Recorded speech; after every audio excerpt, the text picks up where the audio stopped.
Section 4.4, Concavity and Curve Sketching. We talked about when a function is concave up and concave down. See here that when the derivative, the second derivative, or the first derivative is decreasing, that means second derivative has a negative sign, then it's concave down, or like I said, it spills water. And then when the second derivative is positive, it's concave up, or it holds water.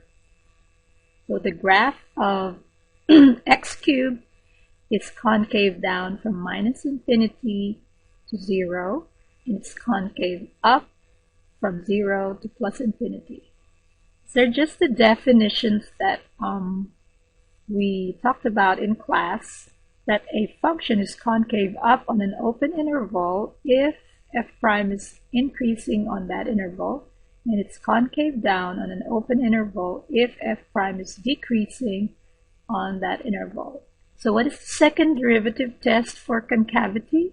It says that if the function y equal to f of x is twice differentiable on an interval, okay, then if the sign of the second derivative on that interval is positive, then it's concave up.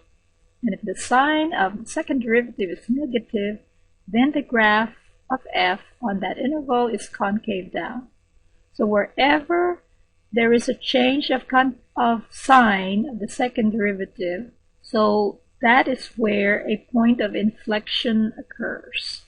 If we look at these two graphs, we have that the sign changes from concave down to concave up. And we did this in class. We took the first derivative. So y prime is equal to 3x squared, and then y double prime would be 6x. And of course, if we want to look at the signs of the second derivative, dividing the number line by 0, because when we set this equal to 0, that becomes a critical value. So to the left of 0, if you plug in, say, negative 1 on the x, 6 times negative 1 is negative. So y double prime here is negative. And then to the right of 0, y double prime is positive. So a change of sign from negative to positive makes x equal to 0 a point of inflection. And there it is, where we have a concave down and concave up. So x equal to 0, and of course when we plug it back into the original function, then y is also 0, so that at the origin 0, 0 is a point of inflection. Okay, and then if we look at this parabola, the first derivative is 2x, the second derivative is 2, which is constant, it's always positive. So on the whole interval, it's concave up. So there is no point of inflection on the graph of the parabola y is equal to x squared. It's always concave up on the whole real line. We already did this in class. We found the point of inflection from the interval from 0 to 2 pi is at pi.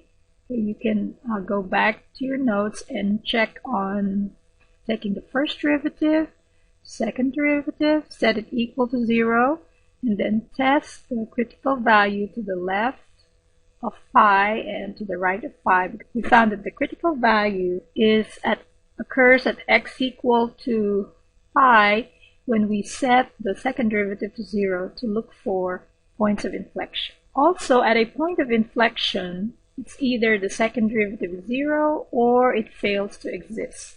Okay, here is where we did this again in class, where when we took the first derivative, it'll be equal to 5/3 x to the 2/3, and then taking the second derivative, when you set it equal to 0, it does not exist at x equal to 0, but it's still a point of inflection when we tested the sign from the left of 0 to the right of 0. Again, check your notes where we did this in class. Here, there is no point of inflection when y is equal to x to the fourth, because it's always concave up throughout the real line, throughout the number line, from minus infinity to plus infinity. X to the 1/3, again, we take the first derivative, second derivative, set it equal to 0, and we found that y double prime at 0 is undefined,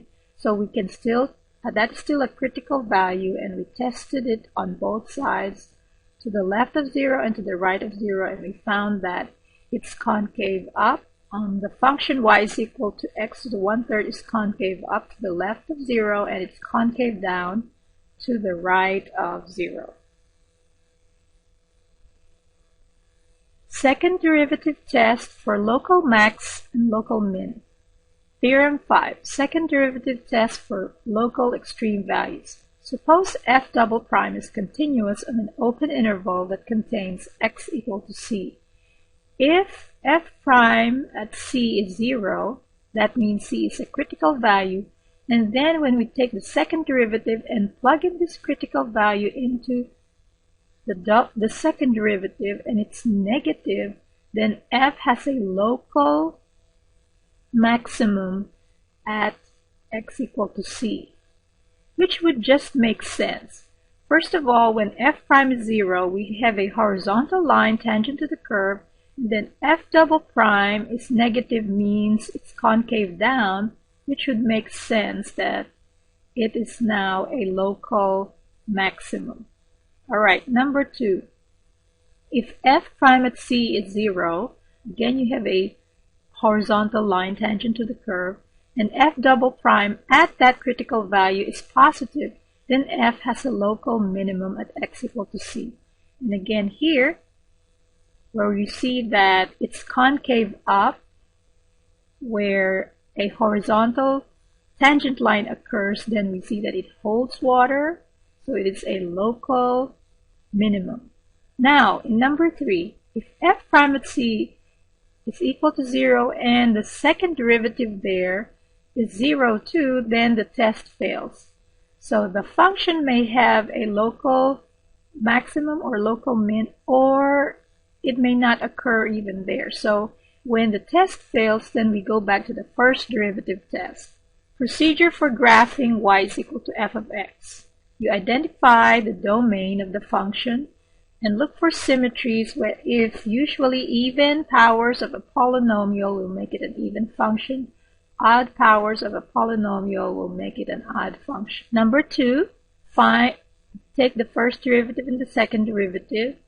Number 3, find the critical points of f, if any, and identify the function's behavior at each one. Find where the curve is increasing or decreasing. Find the points of inflection, and if any, and determine the concavity of the curve. Number 6, identify any asymptotes that may exist. Remember, in section 2.6, we looked at limits where we were able to determine the vertical or the horizontal asymptotes of a function, or even a slant asymptote. Plot key points such as the intercepts, the points found in the critical points from local max, local min, or points of inflection, and then sketch the curve together with any asymptotes that may exist. Here are just the general shapes of different functions, like if you have a linear function, if you have a cubic, if you have a fifth root, you see how these are all odd functions and the general behavior looks like this. If you have powers of x to the n where it's even, like x squared, x to the fourth, x to the sixth, the general behavior looks like this, where we have seen from the previous slides that these functions are either concave up or concave down. They do not have any point of inflection. Some more functions of the rational functions of the form a over x to the n, like 1 over x, 1 over x cubed, again 1 over x to the fifth, and so on and so forth. The general graph or pattern of the graph would look like this. And if you just take the negative, it'll be reflected about the x-axis. If the power of x is even, then it will just be symmetric about the y-axis, and it'll remain above the x-axis because it's always positive and never zero. And then this is just the negative reflection when you put a negative in front. A good exercise is to determine what is the domain and range of these two graphs. Root functions like the cube root, the fifth root, etc. It would behave this way, and you can see that it has a point of inflection right there. And that's just the negative reflection. If you have an even root, like say the square root, the fourth root, etc., then it will be positive, and the domain would be 0 to infinity, including 0, because you can always take the nth root of 0. It remains above the x-axis, so you can also determine the range of this function. And the one on the right is just a negative reflection about the x-axis. When we have a polynomial function and then the zeros are factored, if it's a simple zero, that means, let me write a simple example of this function. Say y is equal to x minus 1 times x minus 3. That's what it means to have a simple zero. It does not have it's not squared or a higher exponent other than 1. And if you have a zero of odd multiplicity, let's say y is equal to x minus 5 cubed, then this is how the graph would look like. Or of course, if it's negative, then it's in this other direction. So you can see that a point of inflection occurs at C. And then if the zero of a function has multiplicity that is even, then say y is equal to x to the fourth. So here your C is 0. And say y is equal to x minus 2 raised to the fourth. Then 2 is a 0 of multiplicity 4. It's even, and so you have no point of inflection occurring around C.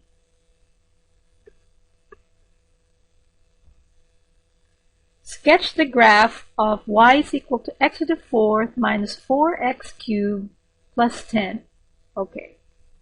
The basic solution of this function would be dominated by the highest degree that the x has, which is x to the fourth. Domain would be all real numbers. Okay, so now what we're going to do is to see how we can find if there are points of inflection and local max or minimum that affected the basic graph because of the additional terms of negative 4x cubed plus 10. So to get those critical values, take the first derivative. We'll find some local extreme values there. First derivative is just 4x cubed minus 12x squared. Factor out 4x squared. And we have 4x squared times, when we pull it out here, get x, and when we pull it out here, you just have negative 3. Set each factor to 0, so 4x squared is equal to 0, or x minus 3 is equal to 0. And we see that, of course, when x is equal to 3 and x is equal to 0, we have those as our critical values. Now, what we can do is we can already use the second derivative test to find local max or local min. Let's take the second derivative. Y double prime is equal to Okay, differentiating this again, we have 12x squared minus 24x. Set that, now when we take the second derivative, you plug in the critical values that we found when we took the first derivative, and y double prime at 0 is 0, so the second derivative test fails. Then we go back to the first derivative test. Okay, what about at x equal to 3? So you plug in 3 into the second derivative, and that's 12 times 3 squared minus 24 times 3, and that is equal to 36, which is positive. Therefore, if it's positive, remember that it's concave up. So when it is concave up, then you have a local min or local minimum occurring at x equal to 3. Okay, since the second derivative test failed at x equal to 0, we might as well use the first derivative test to find out what is happening around x equal to 0. So the two critical values are 0 and 3. We already know that a local min occurs at x equal to 3. Okay, so using the first derivative test would tell us whether where the function is increasing or decreasing. So if there's a change of sign in the first derivative, then we will either have a local max or a local min. So let's test -1, and then between 0 and 3 we can test 2. And let's see, y prime at -1 would be 4 times -1 cubed minus 12 times -1 squared. Okay, this would be -4 minus 12 would be negative. So that means it is decreasing on the interval from -infinity to 0. What about between 0 and 3? Let's test 2. So you take y prime at 2, so that's equal to 4 times 2 cubed minus 12 times 2, and this will still be negative. Okay, which means it is still decreasing on the interval from 0 to 3. So since there is no change of sign of the first derivative to the left of 0 and to the right of 0, that means x equal to 0 is not a local minimum or local maximum. And of course, if we want to test to the right of 3, say 4, y prime at 4, you can test that and see that this is positive. So it is increasing to the right of 3. And we've already verified that y double prime at 3 has a concavity there. It's concave up. So we know that we will have a local minimum occurring at x equal to 3.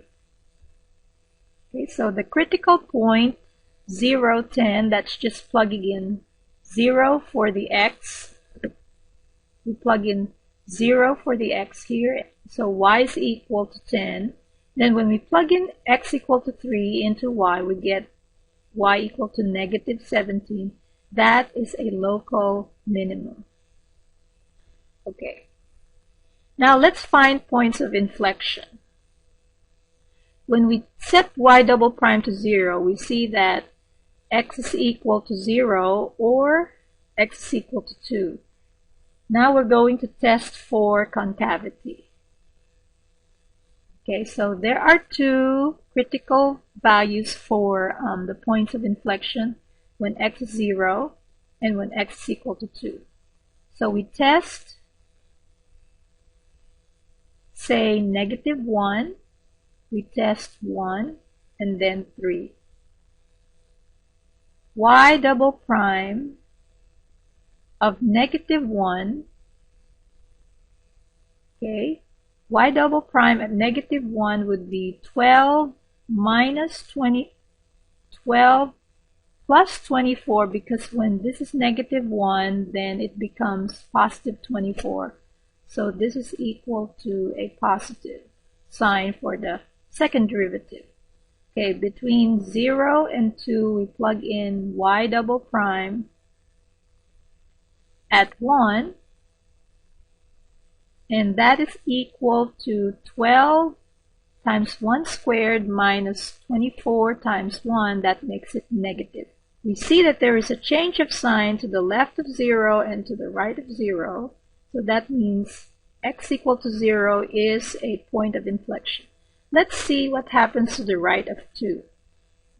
We've already plugged in. We tested that at 3, y double prime is positive. So y double prime at 3 is positive.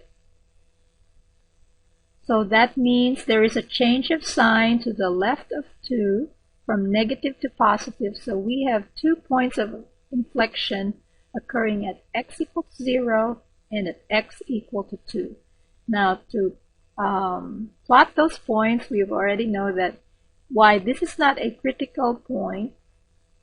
It turns out, or it is not a local max or min because it is a point of inflection. And then you plug in x equal to 2 into the original function to get the critical point for another point of inflection. Okay, here's just a summary of what we did. We looked at the critical points for possible local max or min, and we found that it's x equal to 0 and it's x equal to 3. We saw that to the left of 0 it's decreasing, to the right of 0 up to 3 it's decreasing, and then to the right of 3 it's increasing. That's why at x equal to 3 there is a change of sign from decreasing to increasing, making x equal to 3 a local minimum. Right? So here we use the second derivative test to find points of inflection, and of course from the previous slide we saw that there is a concavity occurring at from negative infinity to 0. Then from 0 to 2 it's concave down, and then from 2 to infinity it's concave up. And this is just a summary of what is going on at the different critical values. And we can just look at all these based on the above tables. It's just putting these together, where it's concave up and concave down means at 0 there's a point of inflection, and then to the left of 3 and to the right of 3 there's a decreasing to increasing, means it's local minimum, and which coincides with to the right of 2 it's concave up. So that's why at x equal to 3 it's concave up there. Okay, so let's summarize what we did in our sketching the graph, how we got to this graph. First, we look at the basic function is the highest power that occurs for this polynomial, which is y is equal to x to the 4th. And the domain is all real numbers. We looked for critical values to find local max and mins, which means we set the first derivative to 0. Then we looked at the second derivative test for local max or min, and when it fails, then we use the first derivative test. Then we looked for critical values for the points of inflection by setting the second derivative to 0. And then we tested the using the second derivative test for change of sign for the second derivative. Okay. And then, of course, we plotted all those critical points for local minimum and the critical points for points of inflection.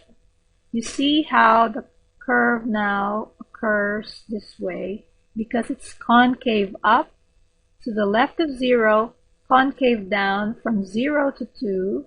So from 0 to 2, it's concave down. That's why it looks like this. And then to the right of 2, it's concave up. And where we have a local minimum where the derivative there is, the first derivative is 0, that means you have a horizontal tangent line. And then it's concave up, that makes it a local minimum. Again, just to remind you, to find the critical points, you plug in the critical values into the original function y. Do not plug it back into the first derivative or second derivative. You plug it back into the original function.